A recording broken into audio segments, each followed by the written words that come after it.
तो बाढ़ बारिश की जो मार है वो लगातार ऑन है। तमाम लोग मॉनसून गो सून की अब गुहार लगा रहे हैं और कह रहे हैं कि बादल अब बंद करो बारिश। मॉनसून का कहर मध्य प्रदेश में इस कदर टूटा कि इंसानों को घर से लेकर के देवी देवता तक के मंदिर तक हर जगह पानी का कब्जा है। हम आपको लिए चलते हैं मध्य प्रदेश और दिखाते हैं पानी का कैसा कोहराम मचा है वहां पर।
समस्या हर साल यहाँ आती है। प्रशासन लोगों तक राहत पहुँचाने के दावे भी करती है, लेकिन ये तस्वीरें उन दावों की पोल खोलने के लिए काफी है।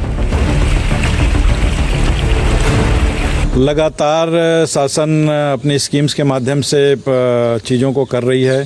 कई जगह प्रधानमंत्री सड़क बन गए, पहले जहाँ पे रास्ते नहीं थे, कई जगह पुल पुलिया बने हैं। आप तो आज आपने ये बात ध्यान में लाई है। निश्चित रूप से हम कोशिश करेंगे कि शासन के किसी स्कीम के तहत उसको स्वीकृत कराएं। मध्य प्रदेश के कई जिलों में पानी नहीं बल्कि प्रकृति का प्रकोप बरस रहा है।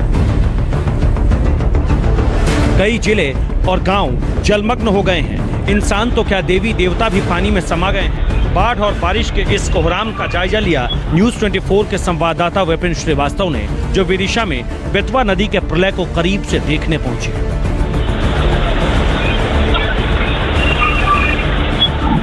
जरा देखिए, बेतवा नदी मनमानी पर उतारू है। पानी की प्रलयंकारी लहरें मंदिर को डुबो रही है। विदिशा का प्रसिद्ध शिव मंदिर पानी में पूरी तरह से डूबा हुआ है। इस नदी के आसपास बने दर्जनों छोटे बड़े मंदिर नदी में डूब चुके हैं। मैं विदिशा में और देख सकते हैं तस्वीर में, ये बेतवा नदी है। बेतवा नदी में देखा जाए तो मेरे ठीक पीछे नदी के सामने देख सकते हैं कि मंदिर कुछ इस तरह से डूबे नजर आ रहे हैं और यहाँ पर सुरक्षा की व्यवस्था भी पूरी की गई है। हमारे साथ कंपनी कमांडर पिल्लाई साहब, क्या व्यवस्था है आपके यहाँ पर? पूरी तरह से हमारी टीम हमारे कमांडेंट के मार्गदर्शन में यहाँ पर अच्छी तरह से काम कर रही है और ऐसी कोई भी दुर्घटना नहीं हुई है, कोई अपनी घटना नहीं हुई है जिसके कारण जनहानि हुई है। कि यहाँ पर होम गार्ड की जो टीम है वो लगातार मॉनिटर कर रही है कि आगे किसी तरह की कोई दिक्कत ना हो। और इस वक्त साफ तौर पर देखा जा सकता है कि नदी में जो उफान है, लहरें हैं, वो बताती हैं कि किस तरह मध्य प्रदेश में नदियाँ बारिश के बाद उफान पर पहुँच चुकी हैं।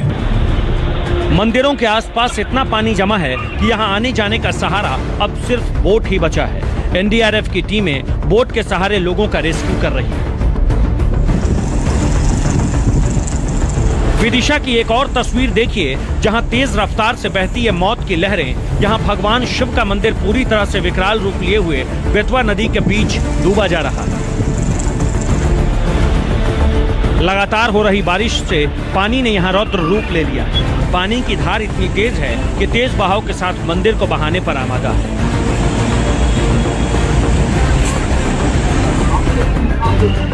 बेतवा का भयावह रूप देखकर आसपास के लोग भी डरे हुए हैं। वहीं बाढ़ का पानी इतना तेज बह रहा है कि मंदिर के पास जाने का रास्ता पूरी तरह से बंद हो चुका है। यहाँ मंदिर तक पहुँचने के लिए बने पुल पर नदी का पानी भरा है। ऐसे में मंदिर में होने वाली पूजा आरती के लिए पुजारी अब दूर पहाड़ से आरती करने को मजबूर हो गए।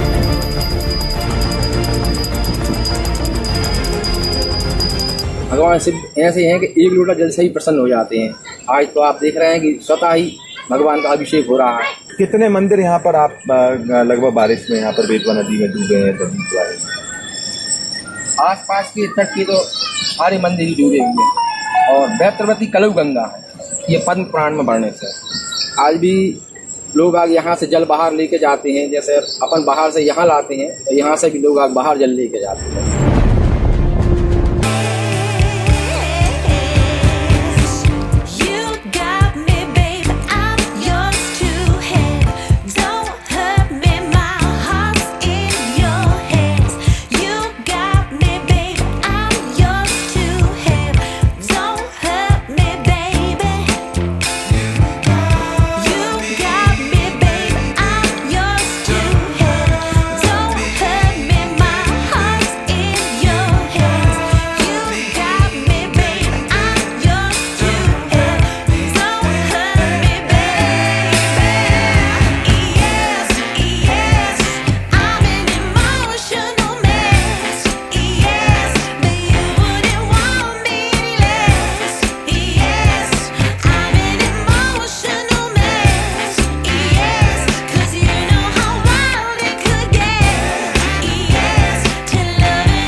से मूसलाधार बारिश हो रही है और इसकी वजह से कई जगहों पर जल जमाव की वजह से जीवन अस्त व्यस्त हो गया है। कुदरत के इस क्रोध से क्या शहर और क्या गांव सब कुछ डूबे हुए इस वक्त नजर आ रहे हैं।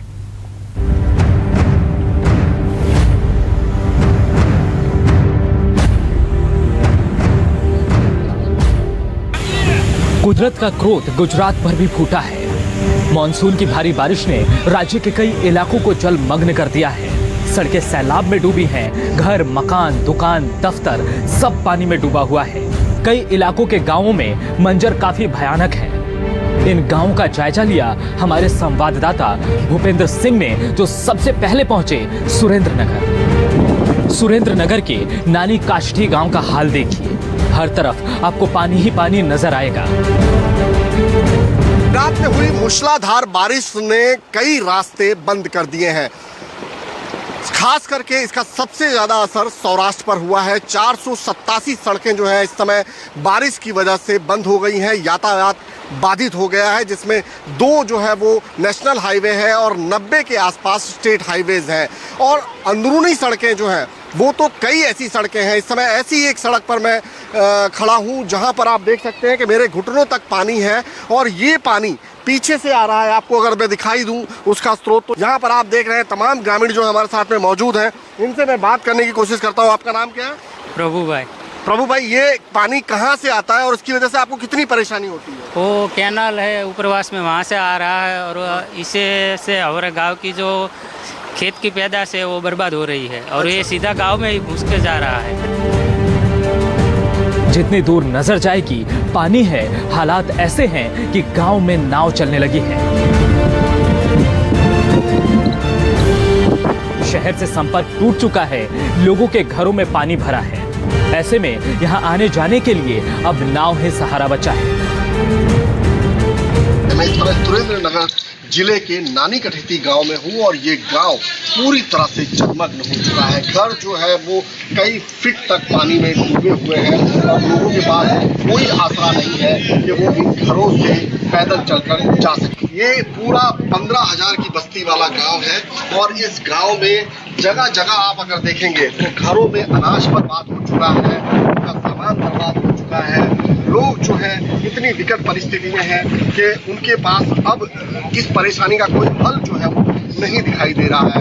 15,000 की ये बस्ती वाला गांव हर साल बारिश में परेशान होता है, लेकिन इस साल बहुत ज्यादा परेशानी इसलिए बढ़ गई है कि इस साल पानी बहुत ज्यादा बढ़ता है और जल स्तर इतना ज्यादा हो गया है कि लोगों को गांव का सहारा लेना पड़ता है। सुरेंद्र नगर के रिहायशी इलाकों में भी पानी का साम्राज्य है। जगह जगह जल जमाव की वजह से स्थिति बेहद खराब है।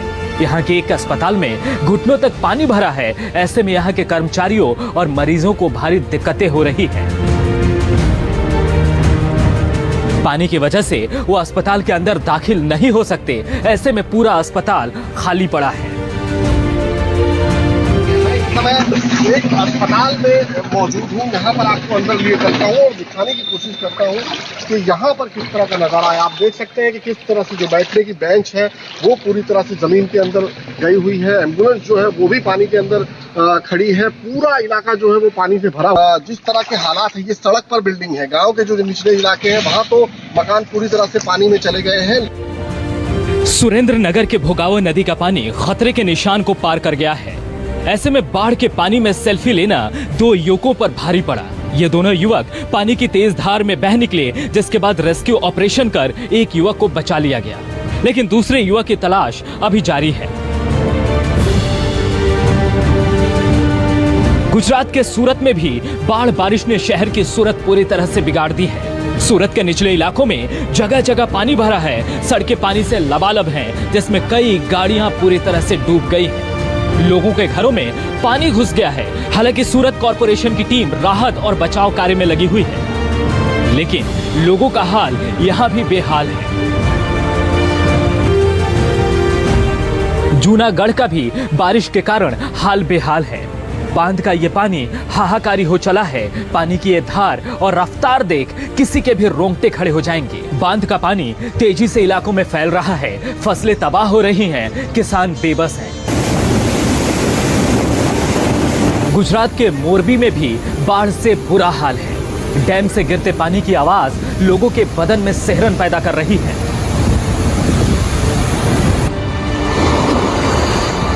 लगातार हो रही बारिश के कहर से नदी नाले उफान पर हैं। बाढ़ का कहर इतना भयावह है कि सड़कों पर नदी बह रही है।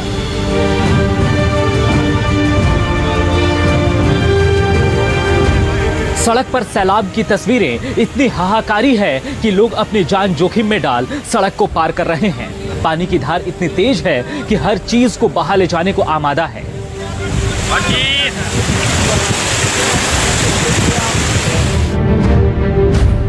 घरों मोहल्लों में इस कदर पानी भर गया है कि लोगों को अपना घर बार छोड़कर जाना पड़ रहा है। लोगों को सुरक्षित ठिकानों पर पहुंचाया जा रहा है। महिला बच्चों का बहुत बुरा हाल है। मैदानी इलाकों में मॉनसून का कहर आपने देखा। अब जरा पहाड़ों का हाल देखिए, जहां पहाड़ों से दरकती बड़ी बड़ी चट्टानें सिहरन पैदा कर रही हैं।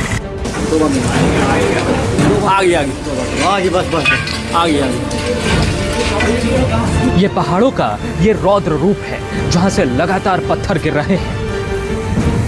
कुदरत के इस प्रहार के आगे इंसान बेबस है। हिमाचल प्रदेश के शिमला कालका नेशनल हाईवे 5 से आई ये तस्वीरें बेहद खतरनाक हैं। बारिश के बाद पहाड़ अपनी जगह से खिसक रहे हैं। आलम यह है कि लोगों के घरों में दरार पड़ चुकी है। लोगों का घर किसी भी वक्त जमींदोज हो सकता है। पहाड़ों के इस क्रोध की वजह से लोगों के घरों में मोटी मोटी दरार पड़ चुकी है। लोग घर छोड़ने को मजबूर हो गए हैं। हमारी जमीन घर सारे चल गए। अब आप बताओ हमारे बच्चे कहाँ जाएंगे, कहाँ हम बुजुर्ग जाएंगे। तो सारी जमीन भी नीचे आ गई और मकान को भी खतरा है। कोई सुनवाई नहीं हो रही जी। बड़े बड़े अफसर आ लिए यहाँ कोई नहीं सुनता हमारी। चुका जी, इस पहाड़ के नीचे आकर दब चुका है पूरा। अच्छा, पूरी तरह से हाँ जी, हाँ जी। अब काम का कोई जरिया नहीं, रोज बेरोजगारी करी, टैक्सी लेकर अब टैक्सी ड्राइवरी बनी हुई, तब घर चला रहे। घर चलाना मुश्किल हो गया हुआ। नेशनल हाईवे पर बिखरे मलबे को जेसीबी मशीनों से हटाया जा रहा है। हाईवे पर आने जाने वाले लोग भी जान जोखिम में डालकर रास्ता पार कर रहे हैं। कुछ घरों से जो हमें लग रहा है कि कटिंग की वजह से डैमेज हुए हैं, उसको हमने कंपनसेशन पे किया। तो बाकी घरों के लिए हम सीएम साहब, ऑनरेबल सीएम साहब हिमाचल प्रदेश, इन्होंने एक कमेटी बना दी है। बारिश का कहर सिर्फ गुजरात और एमपी में ही नहीं, यूपी में भी टूटा है। यूपी का अंबेडकर नगर पानी पानी है। किसानों की फसलें बर्बाद हो गई है, घर भी डूब चुके हैं। लोग त्राहिमाम कर रहे हैं, भगवान से मना रहे हैं, अब बस करो, माफ कर दो। मौसम विभाग के मुताबिक बारिश अभी प्रचंड रूप से जारी रहने वाली है।